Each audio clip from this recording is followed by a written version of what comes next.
Good morning, everybody. Happy New Year. So, I just want to say yesterday I attempted my first live video. Technically, it was a disaster for me in the sense that I wasn't prepared to follow the comments or even see who was there. It was difficult to concentrate. I was nervous for no reason. I've unlisted the video and I prefer to do a video at least for the onset of the year. I guess I want to do it traditionally where you can see the cards falling, where I'm more comfortable delivering the message.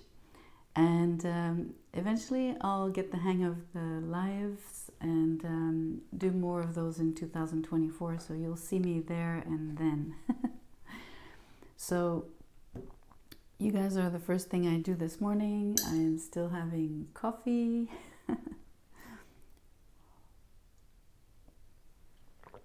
I do hope you guys have had an amazing holiday season. I wish you all the best, a lot of health, of course, for 2024. So let's dig our heels. This is like a general message. The idea is to see what the month ahead looks like briefly, or in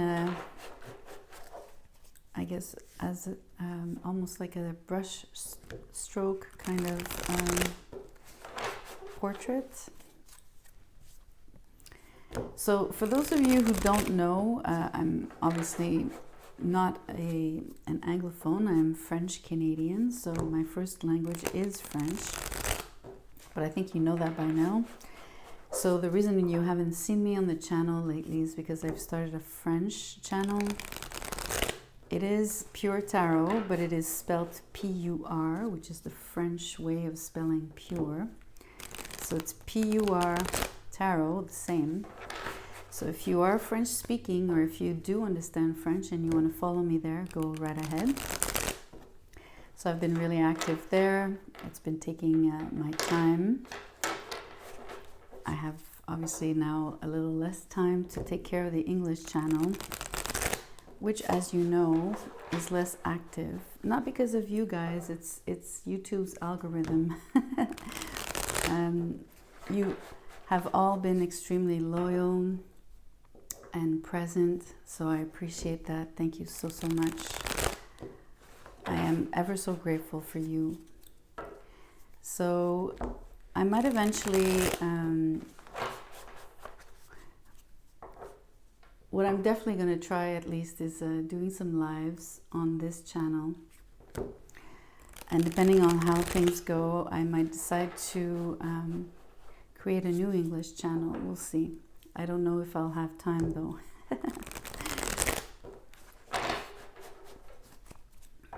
Anyways, that's the big news kind of thing, so to speak. But let's clear the energy. Let me blow on the cards.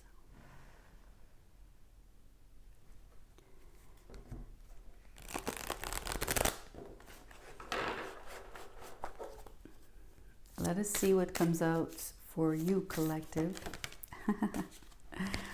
The Ten of Cups. It's a beautiful energy for the start of the year, for the whole year for that matter. Amazing. So I will come back to this deck. I love it. I only read uprights in this one. It's a choice of mine. But we will use decks that have both uprights and reversed. So this year you will feel fulfilled. You are looking for fulfillment. You're going to have a lot of people exchanging with you on a very deep level. They're going to feel committed. Any type of relationship is going to feel committed and authentic. It's really a beautiful energy. I guess you will feel privileged. You will feel showered with other people's gratitude towards you, and you will extend your own gratitude to others. incredible exchange here of just pure love, pure bliss. So let's pull an energy. It's more of an oracle. I will refer myself to the booklet. It won't be a tiresome read, I promise, in the sense that I won't necessarily read the whole text. I will go to the essential.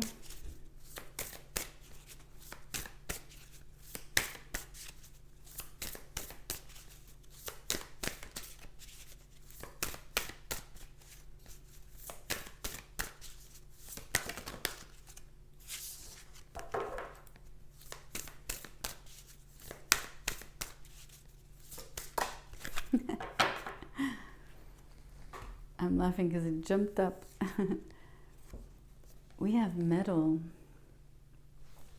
It's interesting that the use of this cards, the colors are in the orangey, reddish tones. It's not quite the same as on the Ten of Cups here, but we are looking at very warm colors. So what does metal say?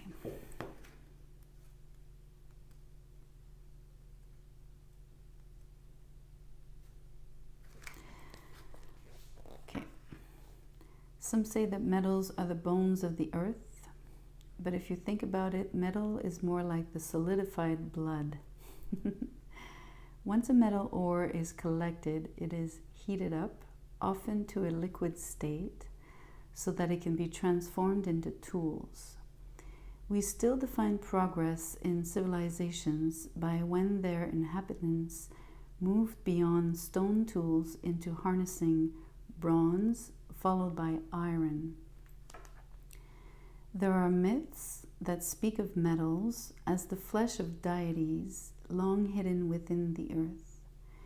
The ancient alchemists believed that metals held not only magical properties, but also spiritual connections. Our exploration of metallurgy has yielded beautiful works of art as well as terrible tools of destruction. The messages.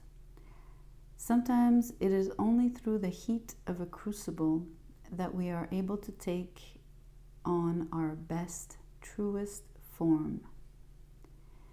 The blood of the earth is the same as what runs in your veins. Recognize the divine within yourself. And lastly, our tongues can be as sharp as knives.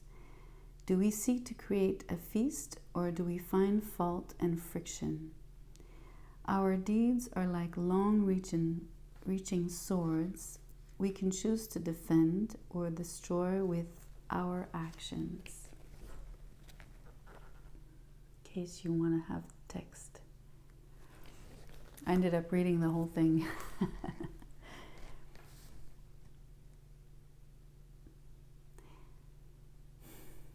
I really enjoy the fact that metal is malleable when it's heated. It speaks of a transformation, of course, especially in the term, in like when you think about the extract of the metal from the earth and then transformed further down.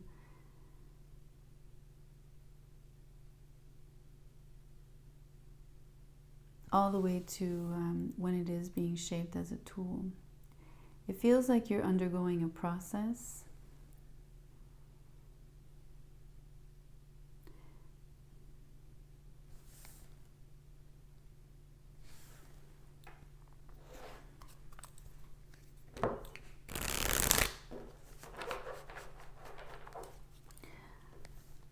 I don't know, I'm thinking, because of the Ten of Cups, I'm thinking 10 months.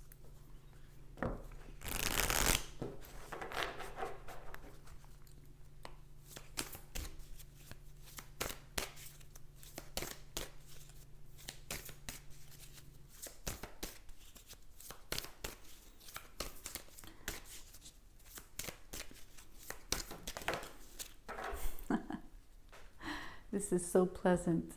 Look at this. This is peace. Pe is peace. It's incredible. Even if the heat is on, right, on the metal,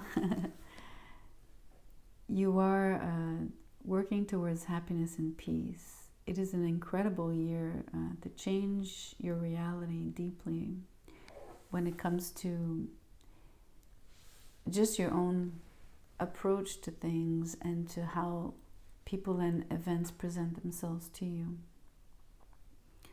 Huge acceptance, but also like a lot of,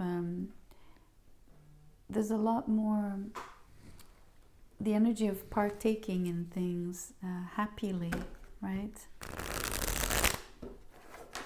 With a cool head almost, with peace.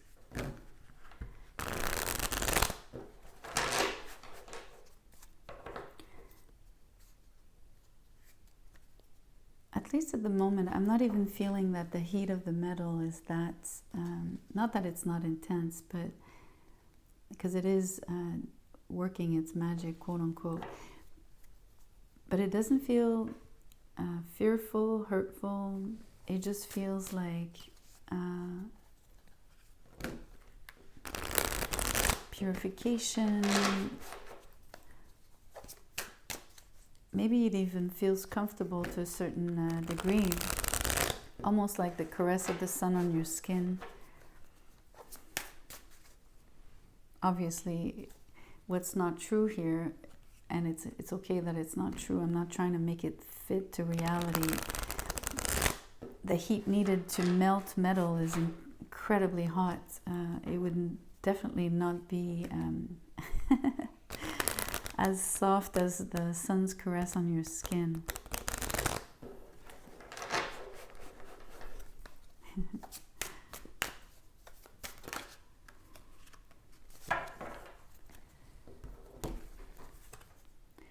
We have the High Priestess.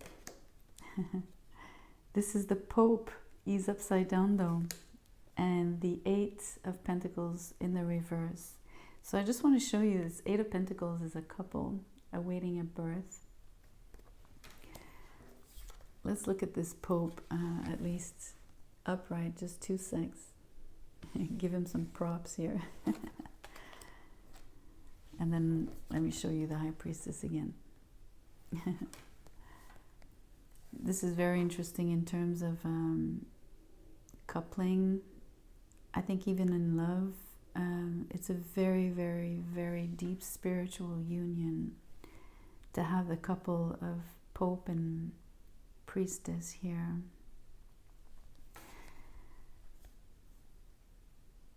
It's too bad that the Eight of Pentacles is in the reverse.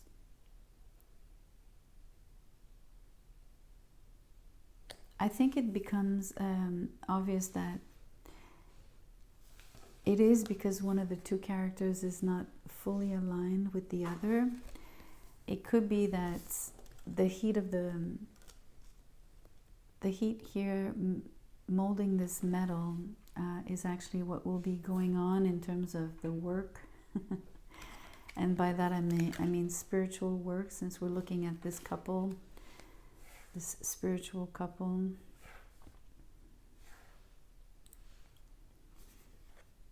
So definitely more work will be required, more consistency, definitely, to reach peace and happiness, which is fine because we're looking at a process, so it doesn't have to be instantaneous.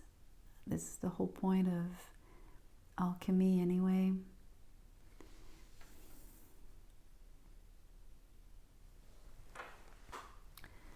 Let's look at what another deck says in regards to this particular couple. You and this very, very significant other who feels resistant because he's in the reverse.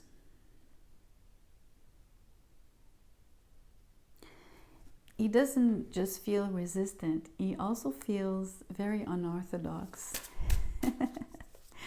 I think he wants to do things his own way. The priestess here is always someone very flexible.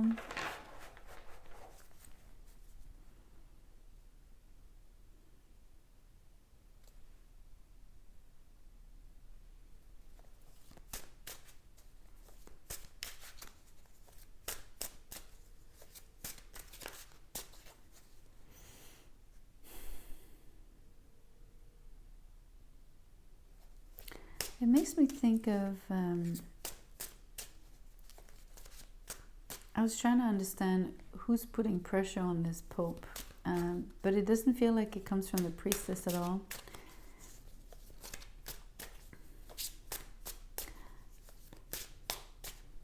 You know what I think? It's really strange, but I always base myself on imagery.